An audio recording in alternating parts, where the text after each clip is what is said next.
بسم اللہ الرحمن الرحیم۔ موجودہ دور کی گندگی سیاست نے الیکشن اور ووٹ کے لفظوں کو اتنا بدنام کر دیا ہے کہ ان کے ساتھ مکر و فریب، جھوٹ، رشوت اور دغا بازی کا تصور لازم ہو کر رہ گیا ہے۔ اس لیے اکثر شریف لوگ اس کو جھنجھٹ میں پڑنے کو مناسب ہی نہیں سمجھتے، اور یہ غلط فہمی تو بے حد عام ہے کہ الیکشن اور ووٹوں کی سیاست کا دین و مذہب سے کوئی واسطہ ہی نہیں ہے۔ اس سلسلے میں ہمارے معاشرے کے اندر غلط فہمیاں پھیلی ہوئی ہیں، جن کو دور کرنا، جن کا ازالہ بہت ضروری ہے۔ آج سے اس سلسلے میں انشاءاللہ چند اسباق آپ حضرات کی خدمت میں پیش کیے جائیں گے، اس امید کے ساتھ کہ ہم سب اس کو دین کا حصہ سمجھیں گے اور اس کام کو عبادت سمجھ کر انجام دیں گے۔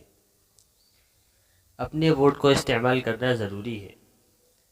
پہلی غلط فہمی تو سیدھے سادے لوگوں میں اپنی طبعی شرافت کی وجہ سے یہ ہوئی ہے، اور جس کا منشا اتنا برا نہیں لیکن نتائج بہت برے ہیں۔ اور وہ غلط فہمی یہ ہے کہ آج کی سیاست مکر و فریب کا دوسرا نام بن چکی ہے، اس لیے شریف آدمیوں کو نہ سیاست میں کوئی حصہ ہے، اور نہ وہ الیکشن میں کھڑا ہونا چاہتے ہیں، اور نہ ووٹ ڈالنے کی جھنجھٹ میں پڑنا چاہتے ہیں۔ یہ غلط فہمی خواہ کتنی ہی نیک نیتی کے ساتھ پیدا ہوئی ہو، لیکن بہرحال غلط اور ملک و ملت کے لیے سخت مضر ہے، سخت نقصان دہ ہے۔ گزشتہ دنوں سے ہماری سیاست بلا شبہ مفاد پرست لوگوں کے ہاتھوں گندگی کا ایک تالاب بن چکی ہے،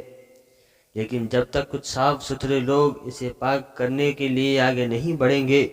اس گندگی میں اضافہ ہی ہوتا چلا جائے گا، اور پھر ایک نہ ایک دن یہ نجاست خود ان کے گھروں تک پہنچ کر رہے گی۔ لہذا عقل مندی اور شرافت کا تقاضا یہ نہیں کہ سیاست کی اس گندگی کو دور دور سے برا کہا جاتا رہے، بلکہ عقل مندی اور شرافت کا تقاضا یہ ہے کہ سیاست کے میدان کو ایسے لوگوں کے ہاتھوں سے واپس لے لیا جائے، سیاست کے میدان کو ایسے لوگوں کے ہاتھوں سے واپس لینے کی کوشش کی جائے جو مسلسل اسے گندا کر رہے ہیں۔ ایک حدیث میں ہے کہ حضرت ابوبکر صدیق رضی اللہ عنہ سے روایت ہے کہ نبی کریم صلی اللہ علیہ وسلم نے ارشاد فرمایا کہ اگر لوگ ظالم کو دیکھ کر